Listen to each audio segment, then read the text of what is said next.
కరివేపాకు కారం వేసానండి. అమ్మ కరివేపాకు కారం కేజీ హాఫ్ కేజీ ప్యాకెట్లు అవైలబుల్ ఉన్నాయి. ఇలా ఫిష్లో కానీ ఇడ్లీలో కానీ దోశలో కానీ వేడి వేడి అన్నంలో కానీ నెయ్యి వేసుకుని తింటే దేవుడికి దండం పెడతాను తెలియదు కానీ నేనైతే మీకు గుర్తొస్తా. ఈ ఫిష్ అంతా చేపల్లోకి కరివేపాకు కారం వేసా. చేప అంటే నీ వాసన, కరివేపాకు కారం వేయడం వల్ల అద్భుతమైన వాసన ఉంది.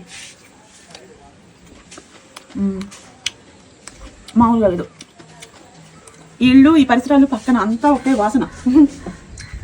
Veg and non veg biryani మసాలాతోటి ఫిష్ ఫ్రై పీస్ బిర్యానీ చేశాను, పులుసు చేశాను, ఫిష్ మసాలా పులుసు వేసి. అసలు కమ్మటి వాసన. 3-4 రోజులైనా ఈ చేపల పులుసు బయట పెట్టినా పాడవదు. ఇంట్లో పులుసు మసాలా వేసి చేశాను. ఇది కరివేపాకు కారం పొడి గుమాయిస్తుంది వాసన. ఇవన్నీ ప్యాకెట్లు. ఇది హాఫ్ కేజీ ప్యాకెట్లు, కేజీ ప్యాకెట్లు అవైలబుల్ ఉన్నాయి. ఇందులో ఏమేమి వేస్ట్ చేసామో బ్యాక్ సైడ్ మీకు మొత్తం ఇచ్చాము.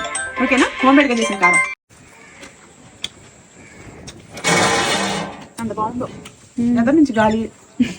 డ్రెస్ వర్కౌట్లు చేస్తా ఇలా అయిపోయి వెనక వీప్ దగ్గర నుంచి డ్రెస్ చినిగిపోయిద్దాం అన్నట్టున్నామా. ఆల్రెడీ కుట్లు తీసుకున్నా. 1 year బ్యాక్ వేసుకున్నా, మళ్ళీ ఈ రోజు వేసుకున్నా. నేను ఇలా అయితే నేను అసలు ఎక్స్పెక్ట్ చేయలేదు. చేతులు టైట్, షోల్డర్స్ టైట్. ఏ డ్రెస్ 50 డ్రెస్సుల వరకు నాకు ఇదే సిచ్యువేషన్. 1 కాదు 2 కాదు. డ్రెస్సులు సన్నపడ్డాను, వేసుకున్నాం అబ్బా సన్నగా అయిపోయాను అనుకున్నా. నాకు తెలియకుండా ఈ వర్కౌట్లు స్టార్ట్ చేస్తున్నాను కదా. ఇప్పుడు చూడండి, కంఫర్టే లేదు. ఈ వీడియో మొత్తం కంఫర్ట్ లేకుండా చేశాను అసలు. అవును, ఎంత టైట్ గా అయిపోయిందో. మంచి వాసనతో పాటు అద్భుతమైన టేస్ట్. నచ్చితే కరివేపాకు కారం కానీ, బిర్యానీ మసాలా పౌడర్ కానీ, ఫిష్ మసాలా పౌడర్ కానీ, ఇంకా ఇది కాకుండా 21 ప్రోడక్ట్ అండి మేము ముందుకు తీసుకొచ్చాను. లిస్ట్ వాట్సాప్ లో మీరు మెసేజ్ చేస్తే మేము మొత్తం డీటెయిల్ గా పెడతాం. హాఫ్ కేజీ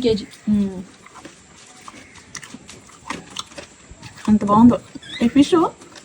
ఇగురికి పులుసు కన్నిటికి బాగుంటుంది. నీసు వాసన పోయింది కారం వేయడం వల్ల.